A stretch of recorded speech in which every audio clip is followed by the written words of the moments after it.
na ang kapangyarihan ay sa Kanya, hindi sa Diyos. Na ang mga patakaran ay hindi umaangkop sa Kanya, na maaari niyang kunin ang anumang gusto niya at walang babayaran. Ito marahil ang pinakamapanganib na espiritual na kalagayan na umiiral. Ang pagkakasala ng walang agarang bunga. Lumilikha ito ng ilusyon na walang pakialam ang Diyos. O mas masabol pa na sinasang-ayunan ng Diyos. At naghahanda ito sa huling pagbagsak. At dumating si Dalila, pumunta sa kanya ang mga pinuno ng mga Pilisteo at nag-alok ng 1,000 at 100 pirasong pilak, isang napakalaking kayamanan kung matutuklasan niya ang lihim ng lakas ni Samson. Pumayag si Dalila. 3 beses tinanong ni Dalila sa Samson kung ano ang lihim ng kanyang. 3 beses siya nagkanunaling. 3 beses siya nagkanuno ng Dalila at umatake ang mga Pilisteo. At sa kabila ng katotohanan halatang-halata na ipinagkakanulo siya ni Dalila, hindi umalis si Samson. Bakit? Dahil binubulag ng kasalanan, binibingi ng pagnanasa, ibinubulong ng kayabangan. Kaya ko ito. Sa ika-4 na pagkakataon, ginamit ni Dalila ang pinakamakapangyarihan. Lalabas akong gaya ng dati at magpapalaya sa sarili. Ngunit idinagdag ng Biblia ang pinakamatinding pangungusap sa buong kwento niya. Ngunit hindi niya alam na ang Panginoon ay lumisan na sa kanya. Hayaan ninyong tumagos yun sa sandali. Hindi niya alam. Ang presensya ng Diyos ay naging napakatatag sa kanyang buhay na itinuturing niya itong normal. At nang lisanin siya nito, hindi niya man lang naramdaman ang pagkakaiba. Ilang tao ngayon ang nabubuhay sa alaala ng isang pananampalatayang hindi na nila isinasagawa. Inaakala na kasama pa rin nila ang Diyos dahil lang kasama nila siya noon. Sinunggaban siya ng mga Pilisteo, dinukot nila ang kanyang mga mata, ginapos siya ng mga tanikalang tanso, at ang pinakamalakas na tao sa lupa ay naging hayop na pantrabaho sa bilangguan ng Gaza, nagpapaikot ng gilingan na bulag at nakakadena sa dilim. Ang lalaking tumangging makita ang katotohanan, ngayon ay wala nang makikita kahit ano. Ngunit may isang huling kabanata ang kwento ni Samson. Nag-organisa ang mga Pilisteo ng isang malaking pista sa templo ni Dagon, ang kanilang Diyos, upang ipagdiwang ang pagkabilang ni Samson. 3,000 tao sa bubong, libo-libo sa loob. Inilabas nila si Samson mula sa bilangguan upang sutyakin, upang ang tao. Inilagay nila siya sa pagitan ng 2 gitnang haligi ng templo. At si Samson, sa unang pagkakataon sa kanyang buhay, ay tunay na nangyayari. Hindi para sa pagdiniganti, hindi para sa kanyang lakas. Hindi sinabi niya, Panginoon Diyos, alalahanin mo ako, palakasin mo ako ng 1 beses pa. Tanggalan mo nila, tanggalan mo nga. Ang mga haligi ng buong lakas na ibinigay sa kanya ng Diyos. Natiyak ang mga haligi, bumuho ang templo. Sinasabi ng Biblia na mas marami ang napatay ng Samson sa kanyang kamatayan kaysa napatay niya sa buong buhay niya. Ang trahedya ng Samson ay trahedya ng sinayang na potensya. Ibinigay sa kanya ng Diyos ang lahat. Isang himalang kapanganakan, di karamihan na pinaka-nakakabalinong bahagi ng buong kasilagan. Wala nang mga magiting na hukom. Wala nang pagsisisi. Mayroon na lamang pagbagsak sa ganap na kabuluhan.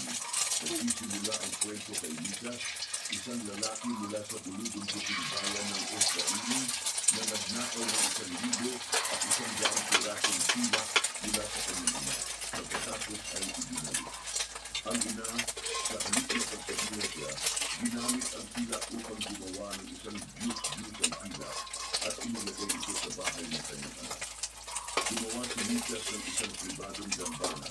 Itinalaga ang isa sa kanyang mga anak bilang pari at mamuhay na para bang normal ang lahat. Pagkatapos ay dumating ang isang paggalagalang levita, isang lalaking dapat sanang naglilingkod sa Diyos sa tabernakulo. Ngunit sa halip ay gumagala na naghahanap ng trabaho. Inupahan siya lumikas bilang kanyang personal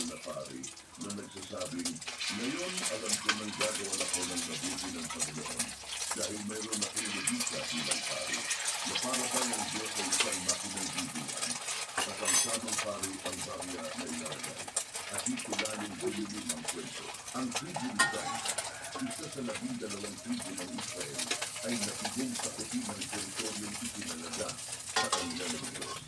Sa halip na magtiwala sa Diyos at lumaban para sa kanilang lupain, nagpasya silang maghanap ng mas madaling bisig. Nagpadala sila ng 5 espiya patungong Hilaga at sa kanilang daan, tumigil ang mga espiya sa bahay ni Mika. Nakita nila ang kanyang dambana, nakita nila ang kanyang nagipang pari, at tinignan nila ito nang bumalik ang mga espiya na may ulat tungkol sa isang tahimik at walang kamalay-malay na lungsod na tinatawag na Lais sa malayong Hilaga. 600 armadong ganita ang nagunasya upang sakupin ito. Ngunit sa daan, gumawa sila ng isang paligid sa bahay ni Mika. Pumasok sila sa kanyang dambana at binuha ang lahat. Ang ibutis na Diyos-Diyosan, ang Eko, ang mga Diyos-Diyosan ng sambahayan, ang pinulmang Diyos-Diyosan. Nang tumutol ang Levi sa pari, binigyan nila siya ng isang alok na hindi niya matatanggihan. Mas gusto niyo bang maging pari o sambahayan ng isang tao o pari sa isang buong tribu ng Israel? Natuwa ang Levita. Kinuha niya ang mga sagradong bagay at sumama sa kanya. Pinawin siya ni Mika kasama ang kanyang mga kapitbahay. Ngunit umarap ang mga damita at sinabi, huwag mong patahimik ang iyong boses sa aming harapan o mga galit na lalaki ang hakambalo sa iyo at mawawala ang iyong buhay. Si Mika, mas kaunti ang bilang, ay umuwi ng wala. Ang lalaking nagtayo ng religion para sa sarili ay natuklasan ng pandun. Ang religion ay nagiging palaan. Ang pagsamba ay nagiging transaksyon.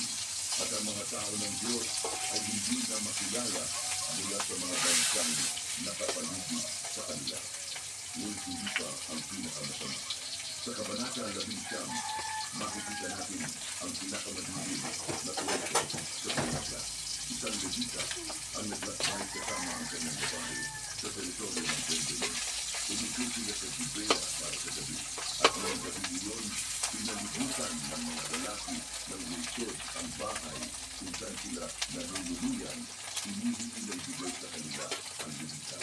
Ang tagpo ay isang malinaw na alinaw-law ng Sodoma at Gomora.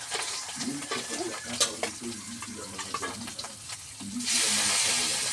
Sila ay mga Israelita, ang mga piniling tao ng Diyos, at naging kapareho na nila ang mga lungsod na minsan ay binasak ng Diyos sa pamamagitan ng apoy. Ang nangyari ng gabing iyon sa Gibea ay napakakilabot na. Ang Biblia mismo ay para bang umiiwas sa pagsasalaysay nito. Ang karahasan na ginawa sa babae ng Levita ay isang kailangan ng kalitikan na kumakatawan sa pinakamababang punto ng moral na pagbagsak ng Israel. Ito ang bayang naglakad sa dagat na pula ng Sinai. Isang bayang nakarinig ng tinig ng Diyos sa Sinai. At ngayon ay nilitid sila ng nakababa pa kaya ng bansang inatulan ng Diyos bago pa sila. Kinaumagahan, natagpuan ng Levita henerasyon at kapag tumigil ang isang lipunan sa pagtuturo ng katotohanan sa mga kabataan, ang pagbagsak ay hindi isang posibilidad. Ito ay katiyakan. At isipin nito, bawat isa ay gumawa ng kung ano ang tama sa kanilang sariling paligid. Mayroon bang pangungusap na mas ganap na pumapantay sa diwa ng ating panahon? Ang katotohanan ko. Ang katotohanan ko. Walang ganap na katotohanan. Ipinagdiriwang natin ito bilang kalayaan. Ngunit ipinakikita sa atin ng aklat ng mga ito ang patutunguhan ng daang iyon. Hindi ito patungo sa kalayaan. Ito ay patungo sa kabiruhan. Hindi ito patungo sa pagpaparaya. Ito ay patungo sa kalahasan. Dahil kapag ang bawat tao ay naging tanging hukom ng tama at mali, walang natitira pang katarungan para sa kahit sino. At ngayon pa man, nakahabig sa lahat ng kalilibang ito, may isang matigas na sinulid ng pag-asa. Tingnan niyo ang mga hukom na pinili ng Diyos. Si Ehud na kaliwete, Si Sandar na magsasaka na may tungkod. Si Deborah sa isang mundong pinapatahimik ang mga babae. Si Gideon na duwag na nagkatago sa pisaan ng ubas. Si Hefte na tinanggihang anak ng isang babaeng bayaran. Si Samson na alipin ng kanyang sariling mga pagnanasa. Wala ni isa sa kanila ang karapat-dapat. Wala ni isa sa kanila ang kwalipikado. Ngunit ginamit ng Diyos ang bawat isa sa kanila. At kung hindi yun nagbibigay sa inyo ng pag-asa, hindi ko na alam kung ano pa ang magbibigay. Hindi mo kailangan maging perfecto upang magamit ng Diyos. Kailangan mo lang na maging handa. Ngunit ang aklat ng mga hukom ay nagdadala rin ng babala tungkol sa pag-asang iyon. 7 beses nagkasala ang mga tao. 7 beses sila iniligtas ng Diyos. Ngunit bawat pagliligtas ay mas mahirap, mas magulo, mas masakit kaysa sa nauna. Oo, walang tigil ang biyaya ng Diyos. Ngunit may darating na punto kung saan nagdulot na ng labis na pinsala ang kasalanan na hindi na marinig ng mga tao ang tinig ng Diyos. Hindi dahil tumigil siyang magsalita, kundi dahil tumigil silang makinig sa pinakamalalim na mensahe ng buong aklat. Ang aklat ng mga hukom sa kaibuturan nito ay ang kwento ng isang bayang desperadong nangangailangan ng isang hari. Hindi isang hari tama sa paningin ng Diyos. Salamat sa panunood ng paglalakbay na ito. Dalawa, ibahagi ang video ito sa isang taong mahalaga sa inyo.